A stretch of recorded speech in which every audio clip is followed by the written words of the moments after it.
신약 성경 핵심 53장 오늘 또 이렇게 보게 되겠습니다. 누가복음입니다. 누가복음 1장과 2장 두 장을 보고 이제 다음으로는 요한복음 이렇게 넘어갈 것입니다. 그래서 오늘은 누가복음 1장, 2장. 누가복음 1장에는 세례 요한의 어떤 탄생하는 이야기고 2장에는 예수님의 탄생 이야기 이렇게입니다. 누가는 사복음서가 무엇입니까? 마태, 마가, 누가, 요한. 이 누가 빼고는 다 유대인들입니다. 그런데 누가는 유대인이 아닌 이방인입니다. 그래서 이방인의 관점에서 이방 사람들이 예수님을 알 수 있도록 아주 자세하게 풀었고 또 이렇게 직업이 의사다 보니까 의사 또 이렇게 세밀하게 다 이렇게 기록했던 것을 이렇게 알 수 있고, 누가는 사실 제자도 아니고 사도도 아닌데 이게 누가복음을 썼거든요. 그런데 누가복음을 쓴 사람하고 또 누가가 뭘 썼어요? 두 개를 썼죠. 뭘 썼습니까? 누가복음하고 사도행전을 썼다라는 것은 이 전도 여행할 때 누구와 늘 동행했다는 거예요? 사도 바울과 동행했다는 것을. 그래서 사도 바울한테 또 많이 들었을 것이고, 또 이제 누가복음보다 먼저 쓰였던 마태나 마가가 또 있었기 때문에 이런 것들, 그리고 또 오랫동안 사도 바울과 또 같이 여행을 하면서 많은 것들을 배웠을 것이고 들었을 것이고, 그런 어떤 이방인으로서 이방인의 관점에서 예수님이 사람이라는 그 관점으로 이제 누가복음을 이렇게 썼습니다. 그래서 오늘 누가복음 1장과 2장을 이렇게 한번 보도록 이렇게 하겠습니다. 먼저 우리 1장 세례 요한의 탄생 이야기죠. 같이 한번 5절, 6절, 7절 같이 한번 읽어보겠습니다. 시작. 유대왕 헤롯 때에 아비야 반열에 제사장 한 사람이 있었으니 이름은 사가랴요, 그의 아내는 아론의 자손이니 이름은 엘리사벳이라. 이 두 사람이 하나님 앞에 의인이니 주의 모든 계명과 규례대로 흠이 없이 행하더라. 엘리사벳이 잉태를 못하므로 그들에게 자식이 없고 두 사람이 나이가 많더라. 이제 제사장이라는 것을 우리가 알 수 이렇게 있죠. 사가랴와 엘리사벳 두 사람이 하나님 앞에 의인이라고 이렇게 했습니다. 그래서 뒤에 설명을 해놨죠. 왜 의인이라고 하는지. 주의 모든 계명과 그 규례대로 흠이 없이 뭐하더라? 행하더라. 그러니까는 의인으로 인정을 이렇게 하시고. 그러니까 우리가 이제 태생적으로 죄인이라는 거 다 그러잖아요. 아담 이후로는 모두가 죄인이라고. 그래서 모두가 다 예수 믿고 구원 받아야 된다고 하는 건데, 거기서 또 의인이라고 이렇게 하는 것은 태생적으로 의인이 아니라 주의 계명과 규례대로 흠이 없이 행했던 그것을 행한 것에 대해서 의인으로 인정을 받는다는 것이지요. 그래서 두 사람이 하나님 앞에 하나님의 말씀을 신실하게 지키는 의인이었다라는 거. 근데 엘리사벳이 뭐 했어요? 뭐 하지 못해요? 잉태하지 못하는. 항상 이 세상의 위대한 역사는 누가 간섭을 하셔요? 하나님이 간섭을 하셔요. 뭐 하지 못하게 해가지고? 임신하지 못하게 해가지고. 한나도 그렇고. 이상하게 어떤 하나님의 그 중요한 포인트에서 중요한 임무를 제시하실 때는 이상하게 임신하지 못하게 하는 그 일을 하나님이 하나님의 섭리로 이렇게 역사하셔. 왜 그럴까요? 누가 하셨다라는 것을 인정하게 하려고 하나님이 하셔. 이게 하나님의 방법이 이렇게 인 것입니다. 그래서 우리가 보이지 않지만 그냥 우리는 글로 읽지만은 이 세상의 역사를 운행해 가는 데 있어서 분명하게 하나님이 하셨음을 드러내는 어떤 이런 장면 이렇게 인 것이죠. 왜 그래요? 그 당시의 문화, 랍비들은 이렇게 가르쳤죠. 유대인이면서 아내가 없고, 유대인들이 결혼을 해야 되는 거죠. 유대인이면서 아내가 없고, 또 아내가 있는데 뭐가 없으면, 자식이 없으면 뭐가 된다? 하나님 앞에서 그만큼 자식은 중요한 거고요. 대를 이어가야 되고 자손이 그렇게 중요한 문화 속에서 지금 잉태하지 못했는데 지금 나이가 많아졌어요. 그럼 오랫동안 이 자식 없음으로 말미암아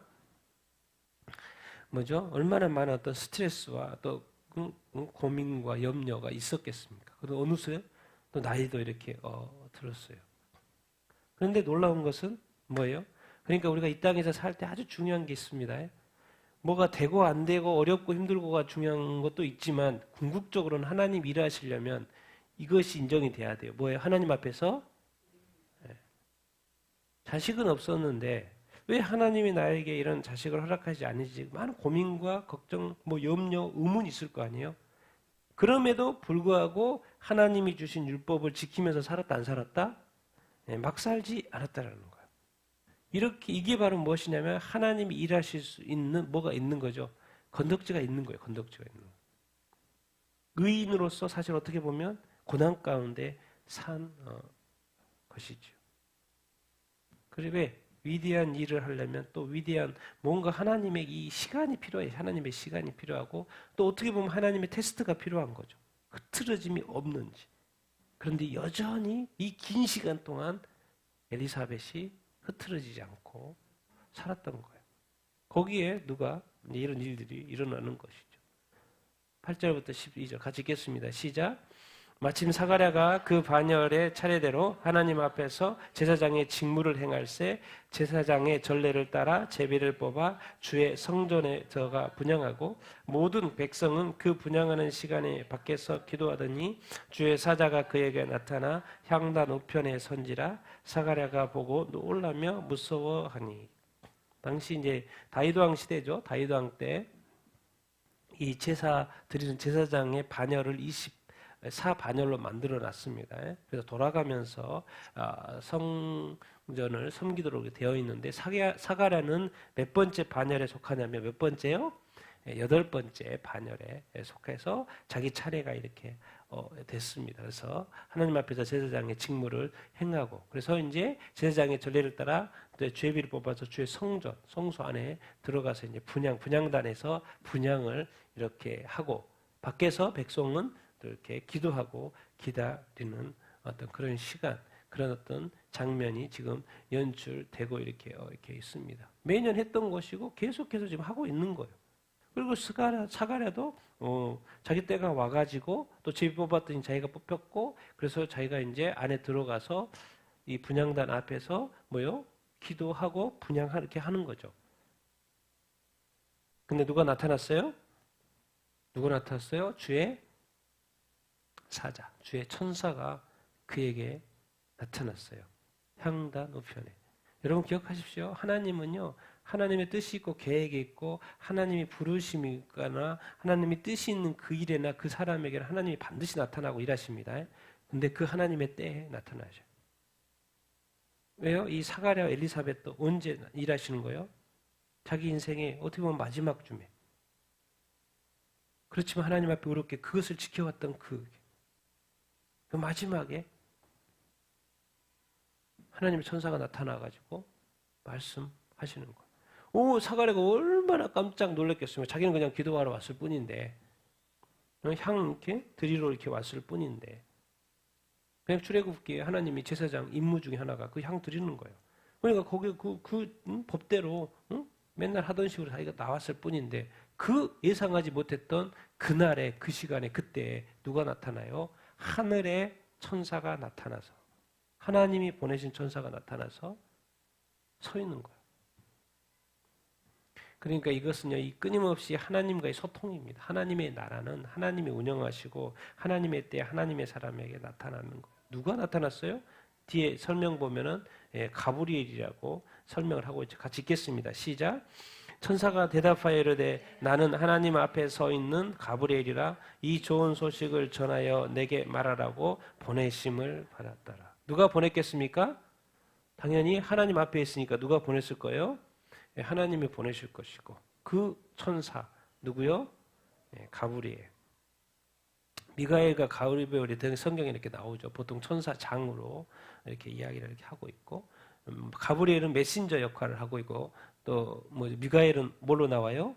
싸움꾼으로 나옵니다. 싸움꾼, 전쟁, 용사, 싸우는 사람으로 미가엘은 나오고요. 가브리엘은 뭐예요? 가라고 하면 가는 거, 심부름하러 가는. 그래서 딱 이렇게 가브리엘이 누구에게? 사가랴에게 이렇게 나타났어요. 그럼 하나님이 부르셔서 보내셔서 왔으면 분명히 왜 보냈는지를 설명을 해야 되겠죠. 가브리엘 입장에서는 그 설명하는 게 다음 구절입니다. 같이 읽겠습니다. 시작. 천사가 그에게 이르되 사가랴여 무서워하지 말라 너의 간구함이 들린지라 내 아내 엘리사벳이 내게 아들을 낳아주리니 그 이름을 요한이라 하라. 너는 기뻐하고 즐거워할 것이요 많은 사람도 그의 태어남을 기뻐하리니 이는 그가 주 앞에 큰 자가 되며 포도주나 독한 술을 마시지 아니하며 모태로부터 성령의 충만함을 받아 이스라엘 자손을 주 곧 그들의 하나님께로 인도하게 하셨습니다.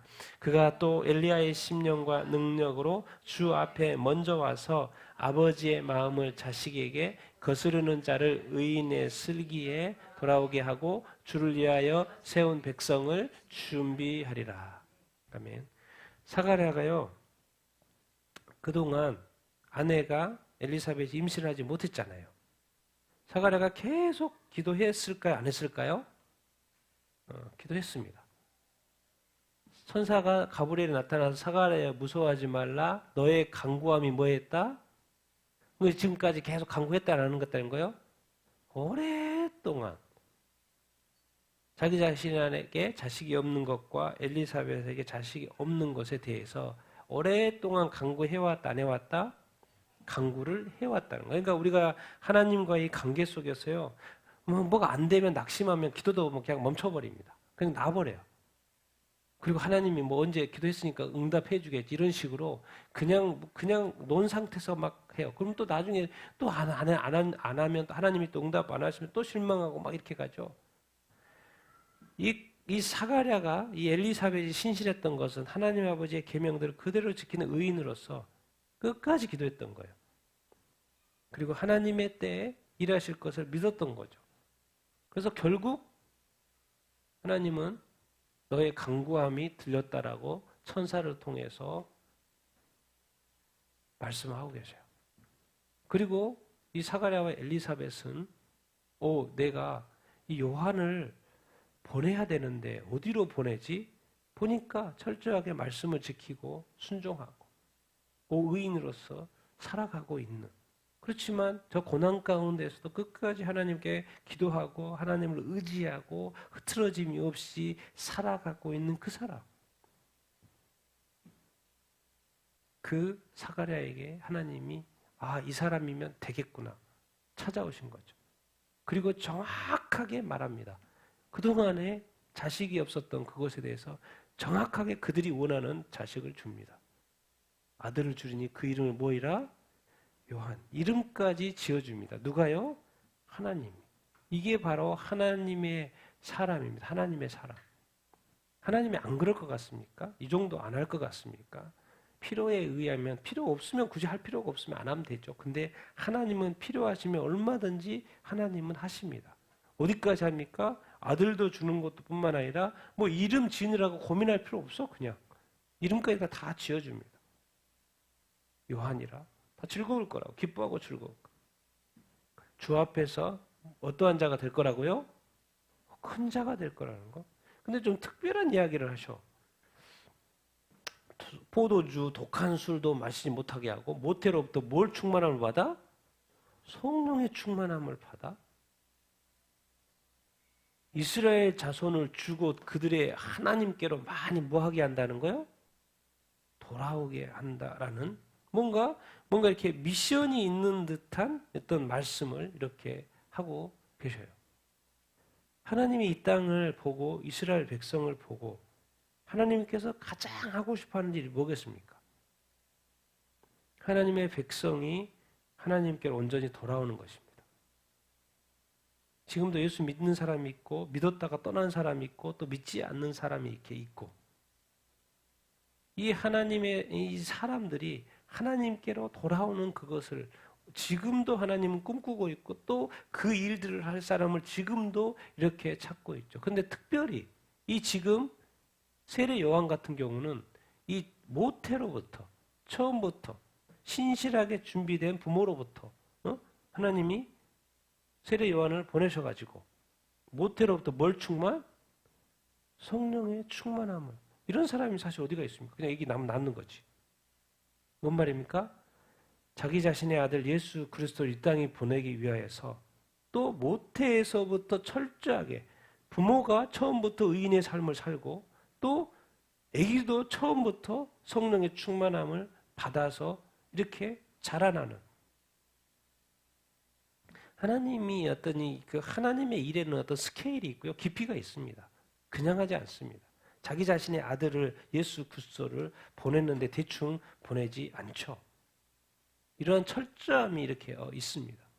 다른 거 없습니다. 하나님의 뜻을 분명히 밝혀요. 내가 아들을 줄 텐데 그 아들은 이스라엘 자손을 나 자신 하나님 아버지께, 이 천사가 말하는 거니까 그들이 하나님께로 많이 뭐하게 하려고? 돌아오게 하려고. 그러니까 이 세상에서 하나님이 가장 기뻐하는 것이 뭐겠습니까? 사람들이 하나님께로 이렇게 돌아오는 어떤 것이죠.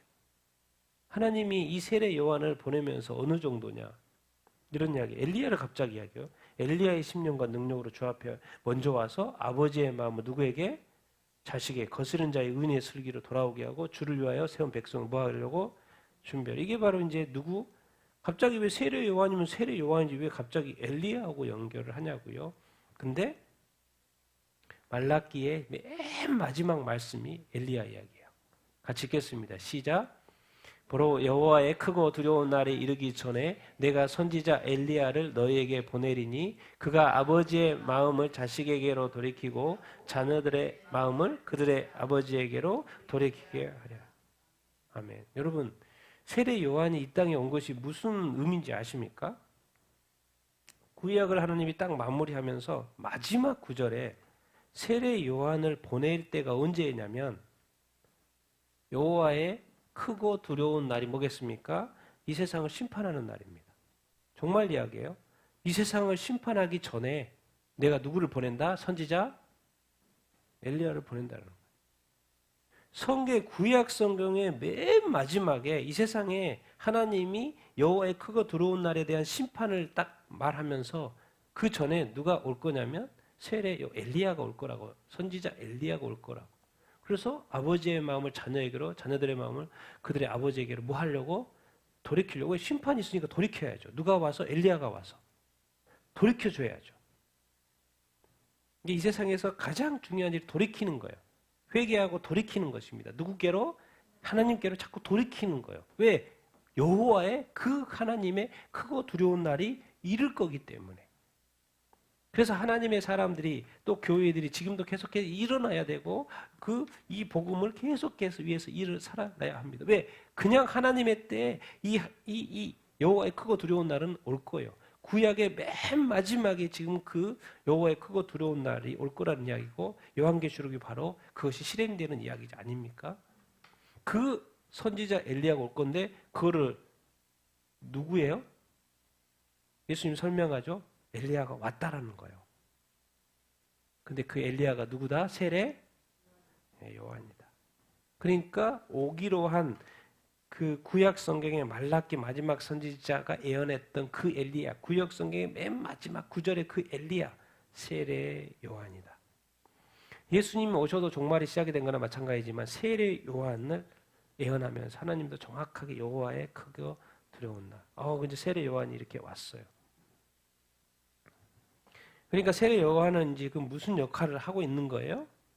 이 구약 성경 맨 마지막과 신약 성경의 맨 처음을 뭐 하고 있는 거니까 뭐 하고 있어요? 연결고리 역할을 이게 하고 이렇게 있는 것을 우리가 볼 수 이렇게 있습니다. 하나님은요 하나하나 계획이 있고 하나하나 순차적으로 다 이렇게 합니다. 그리고 이 사가랴와 엘리사벳처럼 참된 그 의인의 삶을 살고 있는 자의 삶을 통하여 그리고 그 오랫동안 왜 이 예수 그리스도를 보내기 이전에 그 이전 모델인 이 세례 요한의 그 모델, 왜 예수 그리스도가 선포했던 회개하라 천국이 가까운데 그 메시지를 그대로 전할 그 사람, 그만큼 뭐죠? 뭔가 준비되어져야 하는 그 사람이었던 것이죠. 그러면서도 뭐예요? 이 구약과 신약을 연결시킬 수 있는 그 사람을 아무나 하겠습니까? 사가랴와 엘리바도 나이가 다 늙어서 이제 당연히 자식을 낳을 수 없는 그 순간까지도 의인의 삶을 살아내 그 부모를 통하여서 세례 요한이 이 땅에 와서 어떻게 보면 기다려서 어떻게 보면 만들어져서 어떻게 보면 테스트고 다 그런 것들을 다 통과하고 나서 하나님이 딱 세례 요한을 보내서 세례 요한이 이제 하는 말은 이거죠. 같이 읽겠습니다. 시작. 요한이 요단강 부근 각처에 와서 죄사함을 받게 하는 회개의 세례를 전파하니 요한이 모든 사람에게 대답하여 이르되 나는 물로 너에게 세례를 베풀거니와 나보다 능력이 많으신 이가 오시나니 나는 그의 신발끈을 풀기도 감당하지 못하겠노라. 그는 성령과 불로 너희에게 세례를 베푸실 것이요 손에 키를 들고 자기의 타작마당을 정하게 하사 알곡은 모아 곳간에 들이고 쭉정이는 꺼지지 않는 불에 태우시리라. 아멘. 그러니까 세례 요한이 이제 와서 뭐 일을 하는데 뭔가 보니까 사가랴와 엘리사벳을 통해서 뭔가 미션을 주셨어요. 그래서 이제 세례 요한이 이제 커서 뭐 살아도 세례 요한이 키우긴 키웠는데 뭐 크는데 광야로 가겠대요. 광야로. 광야에 가서 또 살아요. 뭐 세상과 섞이질 않아 세례 요한은. 광야에서 살면서 광야에서 나는 것들을 먹고 그렇게 커요. 이게 세속화되지 않는 삶을 사는 거예요. 뭔가 구별된 삶. 아니 세상에 살다 보면 술도 먹고 뭣도 먹고 막 이렇게 할 텐데 그러한 것을 아예 떠나서 뭔가 그냥 완전히 구별된 삶을 광야에서 내내 사는 거예요. 그러면서 때가 됐든지 딱 세상에 나와가지고 뭘 전하냐면 죄사함을 받게 하는 무슨 세례? 회개. 세상에 빠져있는 이스라엘 백성으로 하여금 회개. 누구한테 돌아오라? 하나님께로 돌아오라. 죄사함을 받아야 된다는 그런 이야기. 그러더니 또 요단강에서 이렇게 선포하니까 사람들이 또 회개하잖아요. 그러니까 무슨 세례를 줘요? 요단강에서 물 세례를 이렇게 줘요. 그러니까 이것도 세례 요한의 미션이었던 거죠. 그런데 세례 요한을 알았어요. 자기가 왜 광야 생활을 하고 때가 되어서 이제 도시로 나와가지고 이제 또 이 사람들에게 복음을 선포하고 이제 이 세례 이야기를 하고 세례 이야기를 하고 있는데 궁극적으로는 자기 자신을 알았던 거죠. 나보다 능력이 많으신 이 땅의 수많은 사람들, 교회도 그렇고 목사님도 그렇고 성도도 그렇고 이 땅의 수많은 사람들 궁극적으로는 자기의 삶을 살되 궁극적으로 누구를 선포해야 되냐면 각 영역에서 각 지위에서 각 위치에서 누구를 선포해야 되는 거예요? 예수 그리스도를 선포해야 됩니다. 자, 요한이 자기가 할 일을 하면서 궁극적으로는 누구를 말했냐면 나보다 능력 많으시느니 나와 그 사람은 잽이도 안 돼. 나 신발끈도 이것도 안 되는 사람이야. 근데 그러면서 나는 지금 물로 주는데 이 세상에 이게 흐르는 물. 근데 나는 절대로 성령으로 세례를 줄 수 없죠. 근데 그분은 뭐로 세례를 준다는 거예요? 성령과 불로 세례를 준다는 거예요. 이거 인간이 할 수가 없죠. 어떻게 인간이 물일 정도로 주지 어떻게 성령으로 세례를 줍니까? 그런데 하나님의 아들 예수 그리스도 그분이 오시면 성령과 불로 세례를 주실 것이다. 예수님은 돌아가시면서 천국으로 다시 돌아가면서 누구를 보낼 거라고 말씀하셨어요? 성령으로. 뭐 하려고? 성령 세례 사람들로 받게 하려고. 그래서 오순절날 성령이 모셔가지고 성령 세례 받은 거 아닙니까? 그래서 이 땅에 성령님이 내려오시는 그 오순절. 예수님이 가장 원하시는 것이 무엇인가? 자기 자신은 자기 자신의 십자가의 피로 뭐죠? 다 죄 사함을 얻는 이 일을 이렇게 이루었지 않습니까? 자기 자신이 다 이룬 거 아닙니까? 그 예수님을 믿는 사람에게 가장 필요한 것이 뭐겠습니까? 물 세례를 받고 무슨 세례를 받아야 된다? 성령 세례를 받아야 된다. 그러니까 예수님이 성령을 이 땅에 보내신 거죠. 그래서 세례 요한이 말하는 거예요. 그분은 성령으로 세례를 주시기를 원하시는 분이다. 불로 세례, 왜? 이제 물이니까 이제 불로 세례를 베푸시기를 원하시는 것이다. 근데 여기까지 하지 않고 한마디 더 하는데 그분은 무슨 타작마당이니까 추수하는 것이고 추수해가지고 알곡과 쭉정이를 뭐하여? 구분을 하고 있습니다. 그분은 예수님이 오시면 내 뒤에 오시는 분이 있으면 성령을 세례를 받으시고 그분은 알곡과 쭉정이를 정확하게 구분할 거야 라고 말씀하셔요. 곳간에 드릴 건지 천국에 들어갈 건지 꺼지지 않는 영원한 유황 불못에 들어갈 건지 구분을 정확히 하실 분이라는 거예요. 그러니까 사실은 어떻게 보면 엄청나게 무서운 분이라는 것이죠. 그냥 와서 성령 세례를 주면 좋은 거죠. 누구나 다 성령 세례 받으면 좋고. 근데 그걸로 끝날 줄 알았더니 반드시 그분은 분리를 할 거라는 거예요. 그분을 믿으면 알곡이 되는 것이고 믿지 않으면 뭐가 되는 거예요? 쭉정이가 되는 거예요. 예수님이 안 오면 좋아요. 안 오면. 근데 예수님이 이 땅에 딱 일단 출현했다는 것 자체가 뭐냐면 구분이 딱 된다는 거예요. 믿는 자와 믿지 않는 자로. 세례 요한이 결국에는 뭐를 한 것입니까? 예수님이 오실 것을 뭐 한 거예요? 준비한 거죠. 세례 요한이 예수님이 이 땅에 오실 길을 준비한 거예요. 누군가는 예수님이 오실 길을 준비했었어야 했어요. 근데 그것을 누구로 선택하신 거예요? 사가랴와 엘리사벳을 그 오랫동안 의로운 삶을 살아낸 그들을 통해서 세례 요한.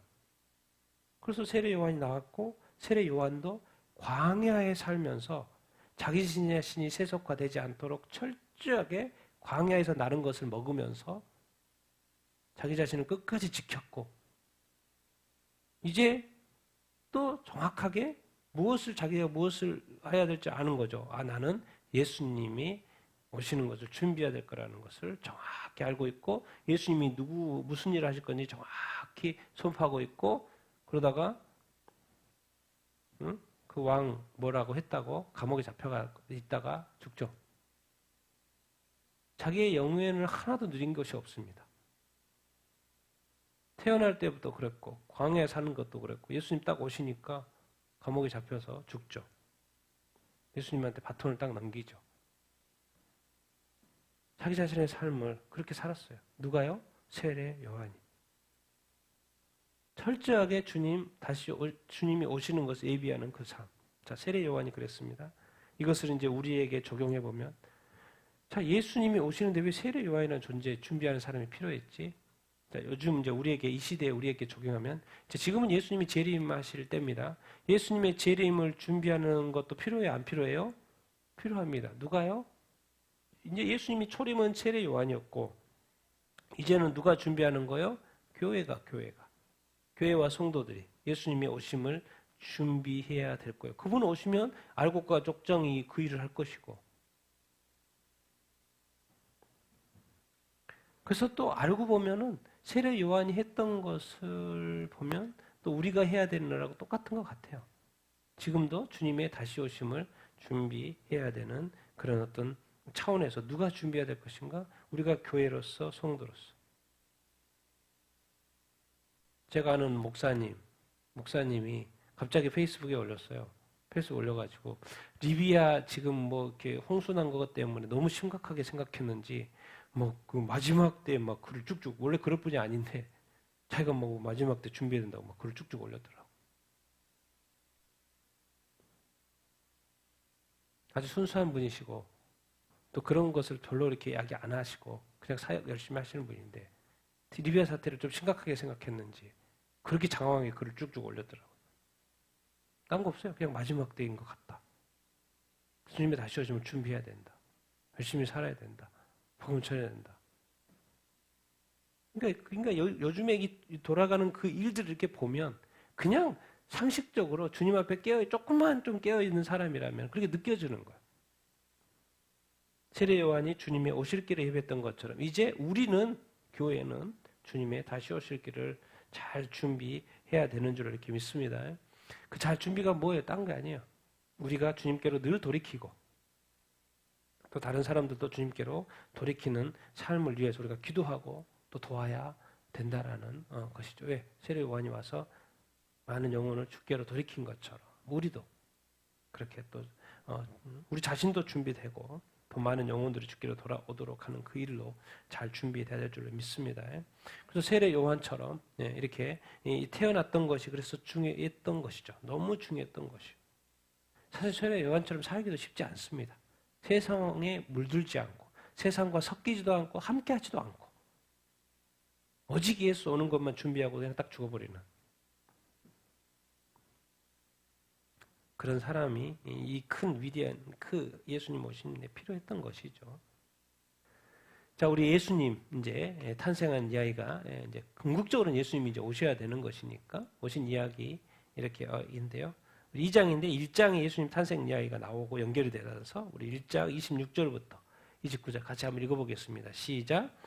여섯째 달에 천사 가브리엘이 하나님의 보내심을 받아 갈릴리 나사렛이라는 동네에 가서 다윗의 자손 요셉이라 하는 사람과 약혼한 처녀에게 이르니 그 처녀의 이름은 마리아라. 그에게 들어가 이르되 은혜 받는 자여 영원할지어다 주께서 너와 함께 하시는도다 하니 처녀가 그 말을 듣고 놀라 이런 인사가 어찌함인가 하니. 이제 천사 가브리엘이 누구한테 나타났었습니까? 사가랴한테 나타났죠. 이제 동일한 천사 가브리엘이 하나님의 보내심을 받고 세례 사가랴에 갔던 것처럼 이제 천사 가브리엘이 동일하게 하나님의 보내심을 받고 나사렛에 있는 마리아에게 이렇게 간 거죠. 왜 마리아에게 갔겠습니까? 이 말씀 때문에 그런 거죠. 이 말씀을 이루려고 창세기에 태초에 이야기했던 이 말씀 같이 읽겠습니다. 시작. 여호와 하나님이 뱀에게 이르시되 내가 너로 여자와 원수가 되게 하고 내 후손도 여자의 후손과 원수가 되게 하리니 여자의 후손은 내 머리를 상하게 할 것이요 너는 그의 발꿈치를 상하게 할 것이니라. 마리아. 그 당시에 또 유대 문화는 모든 것이 남자의 후손으로 치죠. 여자는 후손의 카운트도 하지 않습니다. 모든 것이 그래서 남자의 후손으로 여기죠. 근데 이상하게 창세기에 말씀하시기를 여자의 후손으로 온다는 것을 강조하고 있어요. 알고 봤더니 마리아가 여자고 사가랴와 엘리사벳은 세례 요한이 나올 때 어떻게 나왔어요? 잠자고 나온 거예요. 그런데 마리아는 이게 요셉과 잠자고 나온 게 아니에요. 그러니까 남자의 후손이라고 하기가 애매한 거죠. 당연히 세례 요한은 남자의 후손이죠. 사가랴 계열이 될 수밖에 없죠. 그런데 예수님은 이상하게 처음부터 이 세상의 문화가 남자의 후손인데 여자의 후손이라는 단어를 붙여놨어요. 그리고 그 여자의 후손이 내 머리, 지금 뱀이니까 사탄한테 하는 말이죠. 원수가 됐고 너를 상하게 할 것이다라고. 여자의 후손, 그 여자가 누구냐면 누구였던 거예요? 마리아였던 거예요. 그런데 마리아가 성령으로 잉태해서 났으니까는 요셉의 후손이 아닌 거죠. 어떻게 보면 마리아 후손인 것이 된 거죠. 그 창세기, 인간이 타락하자마자 그 예수 그리스도를 보내려고 했던 그 하나님의 계획, 그 수천 년이 흐른 다음에 그 여자의 후손을 찾은 겁니다. 누구를 찾은 거예요? 마리아를 찾은 거예요. 그래서 때가 돼서 하나님이 마리아에게 그 처녀에게 가브리엘을 보내서 은혜를 받을 자여 뭐 할지어다 평안할 자여. 지금 평안할 수가 없죠. 지금 천사가 나타나가지고 말하는데 이게 지금 두렵고 떨리는 이야기죠. 주께서 너와 뭐 하신다? 함께 하신다는 거예요. 주께서 너와 함께 하신다는 거예요. 처녀가 그 말을 듣고 얼마나 놀랐겠습니까? 사가랴도 놀랬듯이 마리아는 더 놀랬겠죠. 그 처녀가 그 말을 듣고 깜짝 이렇게 놀랬던 것이죠. 당연히 놀랄 수밖에 없는 상황이죠. 아니 남자고 요셉에게 나타나면 더 좋았을 거를 더 합당하지 않습니까? 근데 무슨 나에게 마리아에게 여자에게 그 남자 중심의 그 문화에서 마리아에게 하나님이 누구한테 보내요? 마리아에게. 왜 그래요? 왜 요셉한테 안 보내요? 왜 여자의 후손이라고 그랬거든. 마리아에게 하나님의 천사가 이렇게 보냈던 것이죠. 같이 읽겠습니다. 시작. 천사가 이르되 마리아여 무서워하지 말라. 내가 하나님께 은혜를 입었느니라. 보라 내가 잉태하여 아들을 낳으리니 그 이름을 예수라 하라. 그가 큰 자가 되고 지극히 높으신 이의 아들이라 일컬어질 것이요 주 하나님께서 그 조상 다윗의 왕위를 그에게 주시리니 영원히 야곱의 집을 왕으로 다스릴 것이며 그 나라가 무궁하리라. 놀라운 이야기를 하는 거죠. 마리아에게 하나님께 은혜를 입었고 무서워하지 말라는 거요. 그러면서 네가 아들을 낳을 거예요. 아들을 낳을 거요. 그 이름은 누구라 하라? 예수라 하라. 이름까지 지어줍니다. 아들을 낳는다 그러고 이름까지. 약혼을 요셉과 약혼한 상태고 약혼해서 1년 후에 보통 결혼하니까 약혼 상태예요. 그리고 그 전에는 아기를 낳을 수가 없죠. 근데 아들을 낳는다는 것이고 아들을 임신한다는 것이고 낳으면 이름을 예수라 하는 것이고 세례 요한에게도 큰 자라 그랬죠. 여기도 큰 자라는 단어를 썼고 지극히 높으신 이의 아들임. 지극히 높으신 이는 누굽니까? 하나님이죠. 하나님의 아들이라. 이거는 지금 사실 마리아에게 받아들이기 힘든 이야기를 하는 거죠. 아니 자기가 낳았으면 뭐 요셉의 아들이든지 자기 아들이든지 그렇게 해야지 말이 맞는 것이지. 자기가 아들을 하나 낳을 것인데 그 아들을 누구라 그래요? 하나님의 아들이라는 거예요. 사실 받아들일 수 없는 이야기고 이거 믿을 수도 없는 이야기죠. 내가 낳는 자녀가 아들이 하나님의 아들이라는 거예요. 이걸 도대체 어떻게 받아들여야 되는 거예요? 근데 좀 더 이해하기 쉬운 이야기를 하죠. 주 하나님께서 그 조상 누구의 왕위를 그에게 준다? 다윗의 왕. 이거는 뭐 유대인이라면 다 아는 거니까. 하나님께서 다윗의 이 왕위를 주실 거라는 거. 메시아가 다윗 가문에 나올 거라는 거. 다윗의 왕이. 그건 뭐 쉽게 받아들이는데 하나님의 아들이고 다윗의 왕이. 근데 그분이 오시면 영원이라는 단어가 갑자기 붙어 있고 야곱의 집은 당연히 이스라엘을 말하는 거고 영원히 야곱의 집 이스라엘을 뭐로 다스린다? 뭐로 다스린다? 왕으로 다스린다. 아니 나를 통해서 아들이 하나 오는데 그 아들이 누구의 아들이다? 내 아들도 아니고 하나님의 아들이에요. 다윗의 왕이니까 당연히 뭐로 다스린다? 왕으로 다스려. 내가 지금 하나 애들을 낳을 텐데 그 애가 뭐라는 거예요? 지금 이스라엘 전체를 영원히 다스릴 뭐라는 거예요? 왕이라는 거예요. 그리고 그 왕의 나라가 또 뭐하다? 세워질 것이고 무궁화라는 거예요. 이거 여러분 받아들이겠습니까? 받아들이겠냐고요. 마리아가 무서워 떨만하죠. 여러분 우리가요 이런 게 있습니다. 우리가 이 사람을 이렇게 바라볼 때 지금 마리아가 자기 자신한테 아들이 하나 낳았는데 그 아들이 누구의 아들이라는 거요? 하나님의 아들이라는 거죠. 하나님의 아들이라는 거죠. 여러분 우리가 이 세상에 어떤 사람들을 바라볼 때 우리가 과연 그 사람을 하나님의 자녀로 과연 바라볼 수 있는 마음이 있는 건가?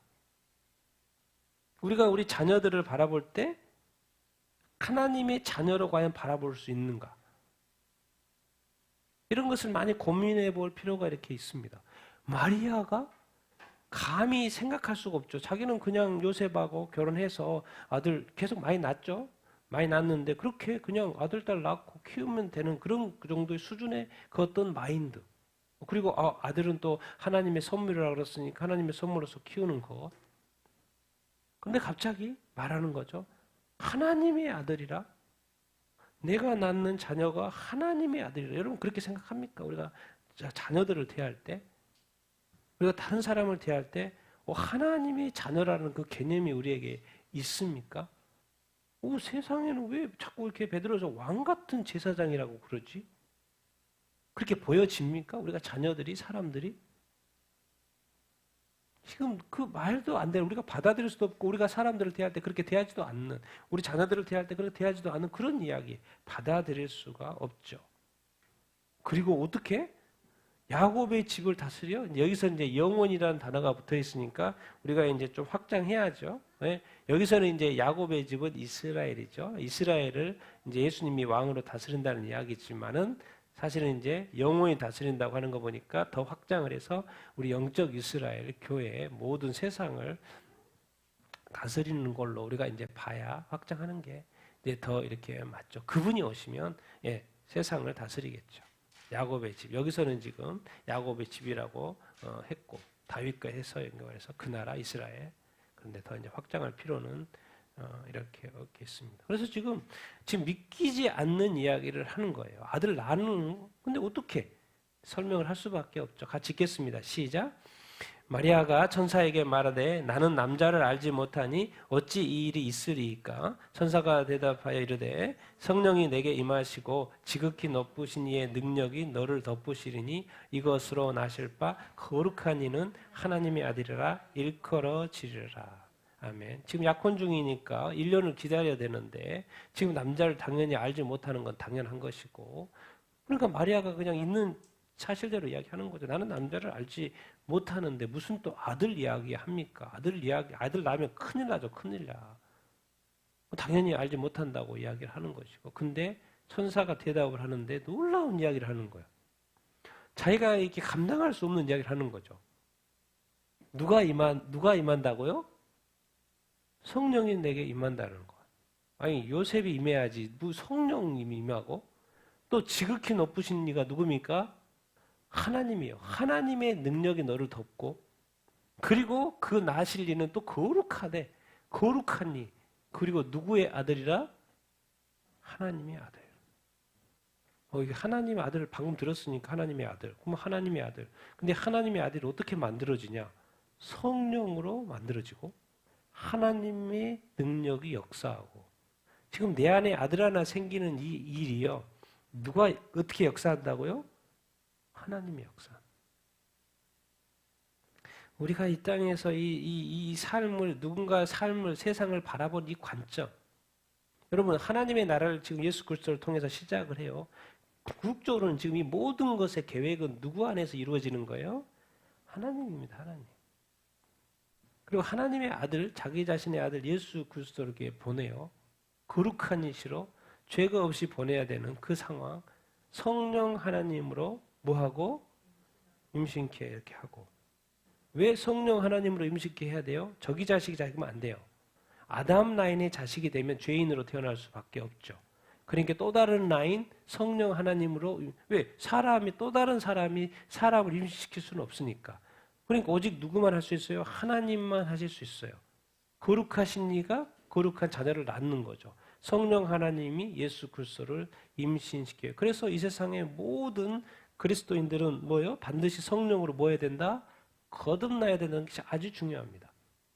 만약에 우리는 지금 다 아담 라인이잖아요. 그러니까 뭐예요? 죄인인 거죠. 이 세상의 모든 사람은 죄인인 거죠. 그런데 성령으로 다시 거듭나면 뭐가 되는 거예요? 의인이 되는 것이죠. 그래서 성령이 임신시키는 거나 마찬가지. 임신 아니고 우리는 태어나는 거니까 성령으로 예수 그리스도가 그렇게 되고 우리도 성령으로 이 아담 라인에서 뭐요? 하나님 라인으로 가는 것은 바로 성령님께서 하셔야 돼요. 그래서 성령으로 우리가 거듭나는 것이고 그쪽이 거룩한 라인이니까. 근데 이것은 뭐가 다 이렇게 표현하죠? 하나님 아버지, 하늘 아버지, 이 하나님 아버지의 뭐가 능력이 역사 이렇게 하는 것입니다. 여러분 이게 알아야 됩니다. 우리가 예수 그리스도, 우리가 지금 예수를 이렇게 예수님을 이렇게 믿는데 이것이요 엄청난 하나님 나라의 이 하나님의 공작의 공작, 어마어마한 플랜인 거예요. 우리가 지금 성령으로 거듭나서 성령으로 거듭난 것이 얼마나 중요한지도 이렇게 알아야 되고요. 우리 삶 가운데 반드시 하나님의 능력이 역사해요, 안 해요? 역사한다고요. 하나님의 나라는 이렇게 이루어지는 것입니다. 예수 그리스도를 한 명을 이렇게 보내는데요. 누가 역사해요? 성령 하나님이 동원이 되고요. 또 누가? 하나님 아버지가 역사하셔요. 그러니까 이 하나님의 나라라는 것은요. 진짜 천상의 하늘 보좌에 앉아 계신 그 하나님이 통째로 움직이시는 거예요. 이 삼위일체 하나님이 통째로 움직이시는 거예요. 이게 바로 하나님의 나라인 것입니다. 예수의 이 구원이 이렇게인 것이에요. 그래서 우리가 이 지식을 더 많이 가져야 되고 하나님에 대한 지식, 이 구원에 대한 어떤 지식, 왜 이렇게 예수님을 보내는데 이렇게 하늘이 땅 통째로 움직이나? 그리고 중요한 천사들은 다 동원합니다. 이게 바로 이 세상 나라하고 틀리는 이 하나님의 나라. 이 세상에 임금 하나가 행차하고 황제 하나가 서도요, 뭐요? 엄청난 의식과 행사와 사람과 동원들이 다 되는 것처럼 이 땅에 하나님의 아들 예수 그리스도가 행차하는데 하나님이 다 동원합니다. 성령님까지 다 동원해요. 하나님의 천사까지 다 동원합니다. 우리가 바로 이렇게 구원받은 거예요. 우리가 이렇게 구원받은 거예요. 근데 중요한 거는 이제 누구의 입장이냐면 이 마리아의 입장에서는 이것이 내가 낳는 아들이 하나님의 아들이라는 것이 받아들여져요, 안 받아들여져요? 예, 안 받아들여질 것이 너무나도 명백하기 때문에 이걸 썼던 것이죠. 같이 읽겠습니다. 시작. 보라 내 친족 엘리사벳도 늙어서 아들을 배었느니라. 본래 임신하지 못한다고 알려진 이가 이미 6달이 되었나니 대저 하나님의 모든 말씀은 능하지 못하심이 없느니라. 마리아가 이르되 주의 여정이오니 말씀대로 내게 이루어지이다하매 천사가 떠나가니라. 마리아가 지금 받아들일 수 없는 가브리엘 천사의 이야기를 이렇게 듣고 있어요. 내가 낳는 자식이 내 자식이 아니고 하나님이 아들이라는 하나님의 자식이고 성령으로 인하여 요셉이 아닌 성령으로 잉태를 하고 또 왕이고 이걸 도대체 어떻게 받아들이냐고요. 그것을 받아들일 수 있도록 하나님이 미리 작업을 했죠. 6개월 전에. 내 친족 엘리사벳 나이가 늙어가지고 아들을 낳을 수가 없는데 아들이 지금 임신해가지고 벌써 6개월이 됐다라는 거예요. 그러면서 이 단어를 붙였죠. 하나님의 모든 말씀은 능하시 못하심이 있다 없다? 없다라는 말씀을 붙여놔요. 너 친족 엘리사벳 알지? 그 나이 늙을 때까지 임신 못해가지고 지금까지도 먼저 죽을 날 얼마 안 남았는데 이제 얼마 못 사는 나이가 늙어서까지도 애기 없는 거 알지? 근데 한번 가봐. 벌써 임신한 지가 몇 개월 됐다고? 6개월이나 됐어, 6개월. 그러면서 붙이는 말이 있어요. 하나님이 약속하시고 하나님이 계획하시고 하나님의 일하심에는 능하심이 능하다 안 능하다? 다 가능하다. 이게 하나님이 그러니까 하나님이 우리를 아들 삼으시고 예수 믿고 이렇게 살잖아요. 하나님이 작정하시고 담배들이기 시작하고 우리를 도와주기 시작하면요. 세상이 사실 감당할 수가 없습니다. 하나님의 그 역사, 하나님의 그 일하심에는 왜? 가능하다는 거예요. 아브라함이 어떻게 99세에 어떻게 아들을 낳냐고요. 근데 가능했어요? 안 가능했어요? 가능했어요. 아니 엘리사벳이 이제 뭐 다 당연히 안 되는 그때 임신했어요? 안 했어요? 임신했어요. 그게 바로 하나님의 능하심을 지금 말씀하니까 너도 마리아야 너도 믿으면 돼. 믿으면 돼. 대신에 도저히 안 믿어질 테니까 한번 가서 확인하라는 거예요. 그래서 일단 마리아는 일단 접수.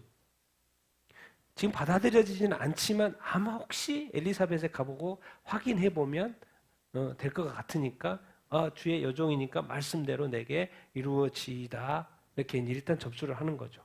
그러니까 천사는 이제 하나님의 미션을 받고 왔으니까 이제 접수를 했기 때문에 마리아가 접수를 했기 때문에 떠난 것이죠. 사실 얼마나 힘들었겠습니까? 누구의 입장에서? 이 가브리엘 천사 입장에서 하나님께 보내심을 받으러 왔는데 지금 하나님의 이야기를 인간한테 하고 풀고 있는데 이게 쉬워요? 안 쉬워요? 쉬운 이야기가 아니죠. 그러니까 하나하나 설명하고 결정적으로 이 엘리사벳을 하나님이 예비하신 거죠. 그래서 이걸 통해서 뭐죠? 딴 거 없습니다. 이 늙은 엘리사벳 임신을 통해서 이 사람인 마리아가 인간적인 사고를 가지고 있는 이 마리아가 성령 임신이라는 것을 자기가 안에 몸 안에 지금 요셉이 없이 그냥 임신이 되는 이것을 받아들이도록 하려고 하는 작업을 이 늙은 엘리사벳의 사건을 통하여서 뭐요? 받아들이게끔 하는 거예요.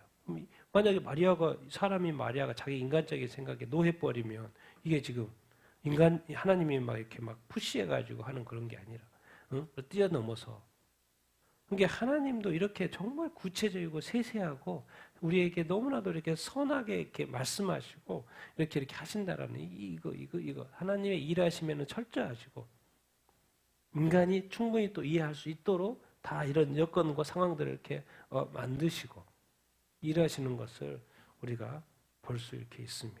그러니까 이 모든 작업들이 다 끝나고 이제 마리아도 이제 오케이. 그래 되니까 바로 이제 이 시대로 가죠. 같이 읽겠습니다. 시작.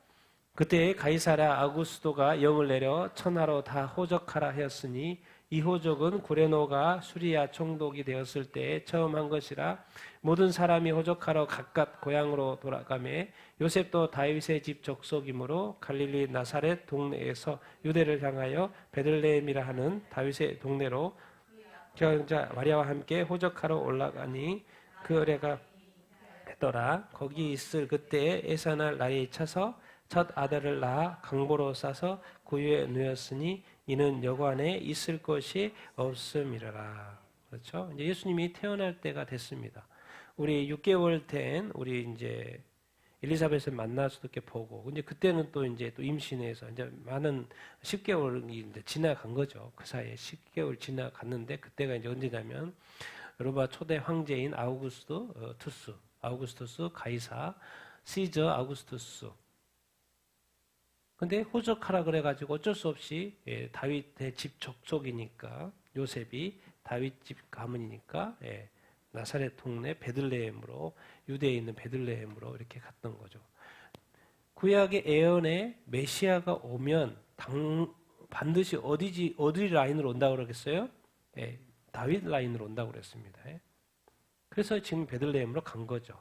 그리고 요셉은 다윗 집 족속이었던 것이고. 그래서 다윗의 동네로 간 거예요. 왜? 다윗으로 동네 라인으로 와야지 그게 메시아로 인정이 되지. 그렇지 않으면 메시아가 아닌 거죠. 왜? 구약의 예언, 선지자들이 예언한 게 이쪽 다윗 라인이기 때문에. 그러니까 요셉이 다윗 라인이었고. 그래서 베들레헴은 이제 미가서 5장 2절에 예언한 대로 미가서에 이렇게 갔어요. 그래서 이제 그쪽에 가서 호적하러 이렇게 갔던 것이고 거기서 이제 해산을 이렇게 하게 이렇게 되는 것이죠. 그런데 첫 아이를 낳았고 예수님을 낳았죠. 강보에 싸서 거기에 구유에 누웠죠. 예수님이 딱 태어났을 때 식민지 시대인 거죠. 예수님이 지금 얼마 전까지만 해도 하늘 영광 몇 개월 정도하죠. 하늘 영광 하나님 예수로서의 그 하늘의 큰 영광을 누렸습니다. 근데 갑자기 지금 장소가 어디로 바뀌어버린 거예요? 외양간으로 바뀌어버렸어요. 큰 하늘 영광에서 갑자기 뭐로 바뀐 거예요? 외양간으로 바뀌어버렸어요. 또 하나님이 갑자기 이 크신 하나님, 우주를 만드신 그 하나님이 응의 아기로 바뀌어버렸어요. 하나님의 이 큰 구원의 역사, 이 구원자가 찾아오는 데는 또 어디예요? 이 낮은 땅, 또 낮은 자들. 그리고 태어난 곳은 어디예요? 외양간에 누워있는 데는 침대가 아니고 어디예요? 적어도 병원에 누워있어야지. 여관 안에, 방 안에는 누워있어야지, 적어도 여관에. 근데 그 당시에 뭐 호적하러 왔을 테니까 사람들이 많이 있어서 뭐 급하게 또 하려고 하니까. 근데 또 상식적으로 생각해보면 요즘은 뭐 임산부면 먼저 또 뭐 어떻게 보면 또 이렇게 해줘야 될 수도 있어요. 자기가 있어도 임산부니까 어떻게 보면 또 임산부 드리고 자기는 좀 이렇게 거실에도 잘 수도 있고 뭐 그럴 수도 있는 상황이죠. 근데 전혀 그렇지 않았죠, 지금 분위기상. 그러지 않았고 그냥 예수님은 누가 양보해 준 사람도 없었고 그래서 그냥 여관에 있을 것도 없이 그냥 급하게 지금 외양간으로 간 거죠. 거기에서 그러니까 지금 예수님이 순식간에 하늘 영광에서 외양간으로 하나님에서 인간으로 그것도 집도 아니고 병원도 아니고 외양간에 그 침대는 구유. 그리고 예수님은 왜 또 이 왕 궁전도 아니고 왜 여기서 이렇게 또 태어나신 거예요? 낮은 자로. 참 이게 왜 이렇게 하실까 하나님은. 제일 크신 하나님이 인간을 구원하려고 하면 좀 멋지게 좀 구원도 하실 수 있을 것이고 크게 역사도 하실 수 있는 것인데 어떻게 이렇게 가장 볼품없게 이런 과정을 밟으면서 어떻게 이렇게 그것도 자기 아들을 또 보내면서 어떻게 이렇게 하시지? 이게 구원인가? 왜 또 이렇게 응? 높은 양반들한테도 안 보내고 요셉과 마리아 시골 출신 이거 도대체 왜? 식민지 시대였으니까 그 당시에는 다 정치적인 메시아를 기다렸고 다 뒤집어 엎어져서 자기 나라 세울 줄 알았죠. 오셔서 그것도 한 것도 아니고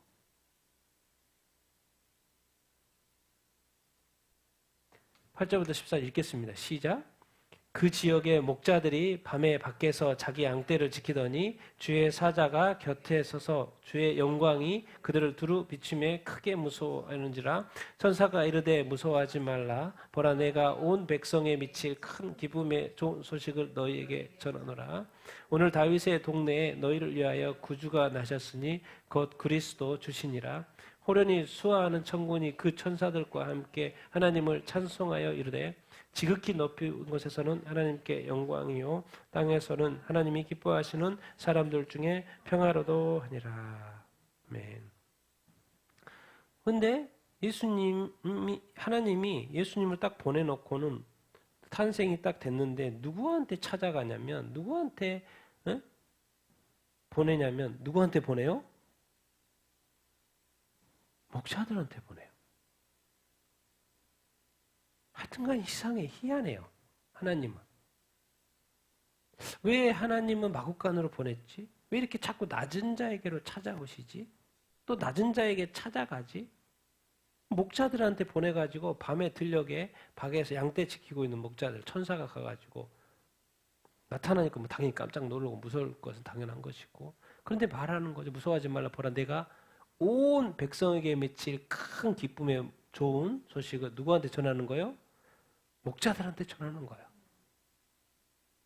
아니 이 정도 소식이면 이 빅뉴스인데 그것을 들을 만한 사람한테 보내야죠. 들을 만한 사람한테 들려줘야죠. 그냥 양치기 그 당시에 진짜 뭐 이게 아무것도 아닌 최하 계급의 그 사람한테 딱 나타나가지고 정말 이 하나님의 온 세상에게 미칠 큰 기쁨의 소식을 전한다는 거. 근데 더 놀라운 소식은 다윗의 동네에 너희를 위하여 오늘 누가 났다는 거요? 구주가 났다는 거예요. 근데 그 구주 누구라고요? 그리스도 주시라는 거, 메시아라는 거예요. 하나님이 이 땅에 메시아가 났다는 그 소식을 누구한테 말하냐면 제일 먼저 남들 다 집에서 이렇게 편하게 잠자고 있는데 양떼 지키느라고 잠도 제대로 못 자고 있는 들녘에 있는 목자들한테 가가지고 구주가 났다는 메시아 아니 세상에 구약에 내내 메시아가 온다는 그 메시아가 그 전달사항이 아무리 할 사람이 없어서 목자들한테 그리스도가 났다는 거예요.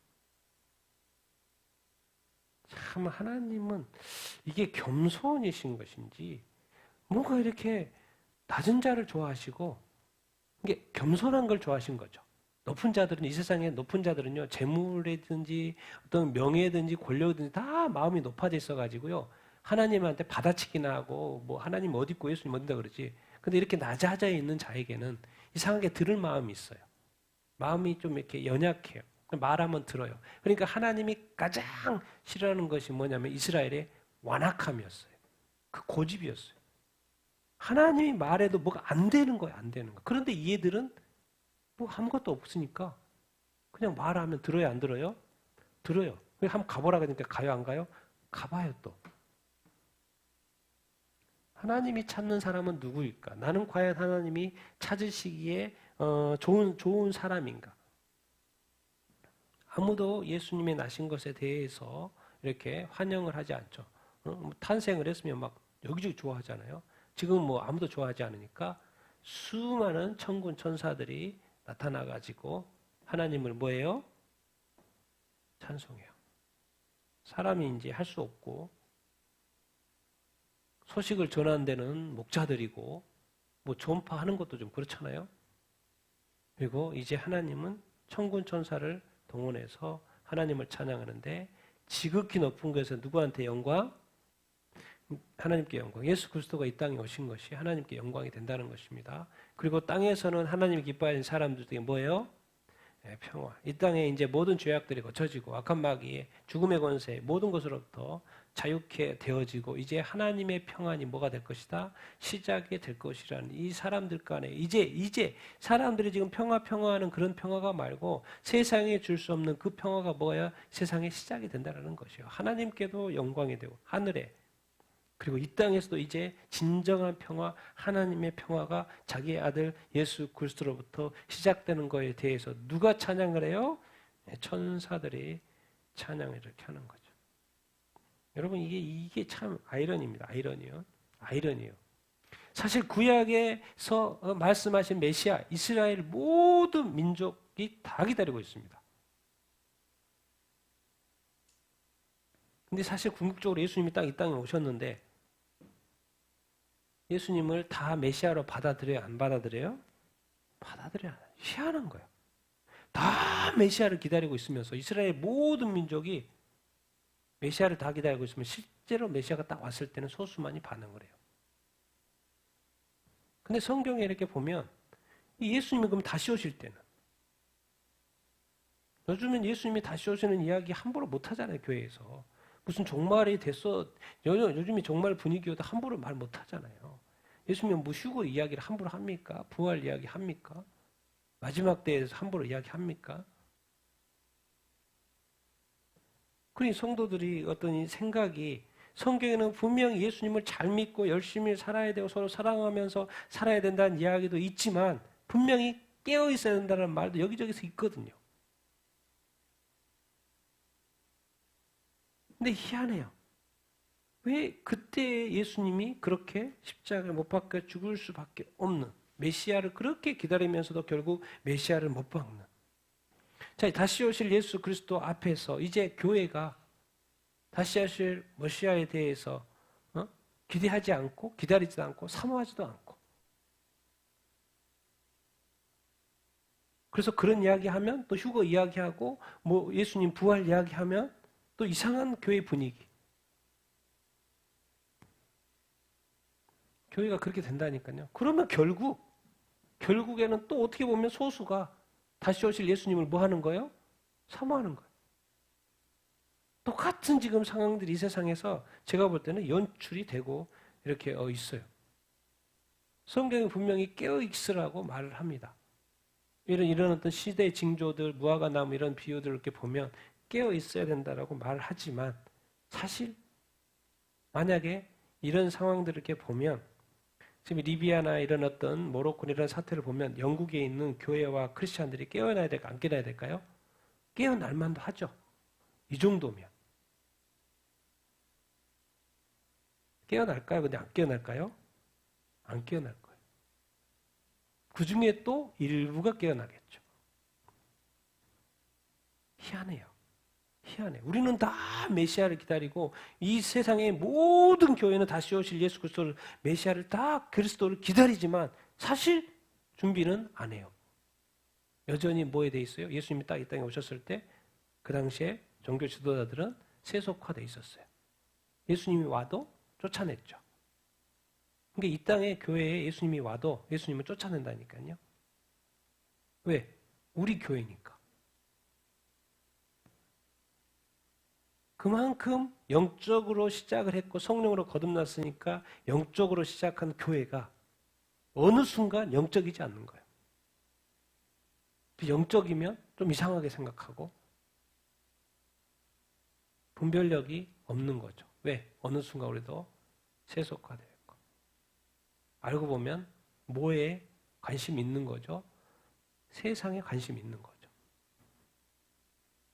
깊이 들어가면 누가 그런 걸 말합니까? 숙소로 말 안 하고 그 영적이지 않은 이야기를 뭐가 중요하고 세상이 중요하고 돈 중요하고 뭐 집이 중요하고 차가 중요하고 뭐가 중요하고 누가 그게 그리스도인들끼리 또 목사님이 그런 이야기 합니까? 앞에서는 다 신실한 것처럼 이야기 다 하죠. 근데 내면에 딱 들어가면 뭐 이렇게 휴거 이야기하면 이상한 무슨 종말론자 이야기하고 그게 반대로 뭡니까? 지금 성도가 지옥 가고 천국 가는 이야기고 지금 성도들이 죄악 가는 데 빠져가지고 음란에 빠지고 뭐 죄악에 빠지고 사기치고 중독에 빠져 있고 마약에 빠져 있고 가정들은 막 파탄이 나고 있고 이혼에 뭐에 막 별의별 일이 다 일어났는데도 교회 돌아가니까 문제 없다는 거예요. 도대체 무엇을 위해서 교회가 존재하고 무엇을 위해서 교회가 지금 예배를 하고 있는지 하나님을 기뻐하시는 예배를 우리가 드리고 있는지 우리가 다시 한번 기억해야 합니다. 하나님은 이 땅에 예수 그리스도 마지막 말씀인데 예수 그리스도를 이 땅에 보내시기 위해서 그 어마어마한 플랜과 어마어마한 수고와 어마어마한 노력을 예수 그리스도를 구주와 그리스도 예수 그리스도를 보내기 위해서 하나님은 태초부터 예수님을 이 요셉의 아들 보내기부터 아담부터 해가지고 이 라인에 이 수천 년 동안 예수님을 보내기 위해서 하나님이 그렇게 애썼는데 막상 예수 그리스도가 이 땅에 딱 오셨을 때는 대부분이 나몰라라 하더라는 거예요. 그게 인간의 어떤 본성이면 본성이고 타락이면 타락입니다. 우리 그리스도인들요? 예수 믿으면 다 구원받을 것 같습니까? 당연히 예수 믿으면 구원받죠. 이 하나님의 이 구원이 그렇게 중요하기 때문에 천국과 지옥이 반드시 있기 때문에 하나님은 아담부터 이 어마어마한 플랜을 가지고 이 수많은 족보를 통하여서 예수 그리스도를 보냈고 지금도 신약 성경의 수많은 이 말씀들을 통하여서 주님의 다시 오심에 대해서 준비시키고 하지만 어느 순간 교회에도 옛날에 타락한 이스라엘의 모습을 보이고 있다는 거예요. 예수님의 긴 족보를 통하여서 하나님 보내신 그 하나님의 아들, 우리를 구원하시는 그 예수 그리스도 분명히 보여주셨는데 그럼 우리가 지금 믿고 있는 우리의 믿음이 진짜냐는 거죠. 진짜냐는 거죠. 진짜냐는 거죠. 다 세상에 물들어 있고 양다리 걸치고 있고 예배 드려도 기쁘지도 않고 교회는 가야 되니까 가고 예배를 드릴까 말까 고민하고 기도할까 말까 고민하고 말씀 볼까 말까 고민하고 도대체 왜 안 보는데요? 도대체 왜 기도 안 하는데요? 왜 또 예배하지 않는데요? 그렇게 반대로 질문을 던져야 되는데 뭔 말입니까? 우리 편의 위주로 신앙생활하는 거죠. 심지어 이렇게 주님이 다시 오시고 세상의 재앙이 이렇게 여기저기 가득한데도 불구하고 주님의 다시 오심이 명백한데도 불구하고 교회는 조심해서 말해야 되고 이런 말은 언급하다 해서도 안 되고 똑같습니다. 예수님이 이 땅에 초림했을 때 그 상황이 이제 전 세계가 교회 복음화 한다고 해서 전 세계 교회가 전 모든 나라의 교회가 생겨서 여기저기 다 있는데 그 교회가 조용합니다. 말도 못해요. 왜? 종말론주의라 그러니까.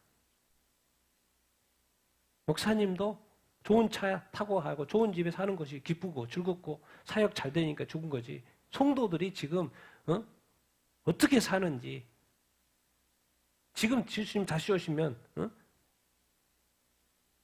문제가 명백한데도 불구하고 성도가 죄를 지어도 뭐라고 하지도 않고 도대체 교회가 잘 된다는 것이 그 의미가 뭐냐고요.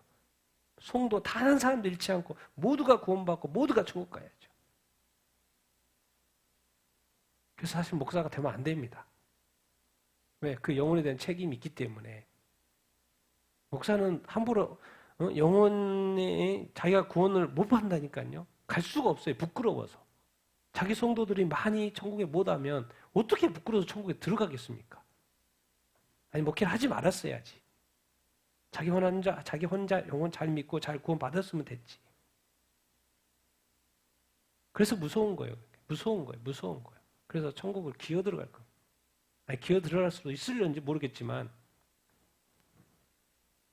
그래서 우리가 이렇게 직분도 그렇고 뭣도 그렇고 어떤 리더도 이렇게 그렇고 사실 쉬운 것이 아닙니다. 우리가 정말 하나님 아버지 앞에서 하나님의 나라 앞에서 이 하나님의 이 역사 수천 년의 역사에 담겨져 있는 그 하나님의 마음 하나님의 어떤 구원이 얼마나 얼마나 중요한지, 정말 그 하나님이 사랑하라고 하고 용서하라고 하고 이것이 얼마나 깊이 있는 하나님의 그 마음속의 그 표현인지, 예수님을 믿어야지만이 구원받는 그 말이 도대체 그 얼마나 이 하나님의 수천 년을 쌓아 나와서 토해낸 그 말인지를 우리가 진정으로 받아들일 수 있고 그래야 합니다. 그런데 이상하게 결론은 사람들이 깨어나지 않는다는 것이 결론이에요. 이상하게. 뭐겠습니까? 유럽 교회, 미국 교회, 오세아니아 교회 잘못 믿고 있는데도, 사실 천주교도 그렇게 마리아한테 기도하면서도 뭐가 잘못된지 인식 구분이 안 되고, 예수님을 이렇게 믿는 우리 개신교조차도 교회 건물 싸움을 이렇게 하고 있고, 목사님들끼리.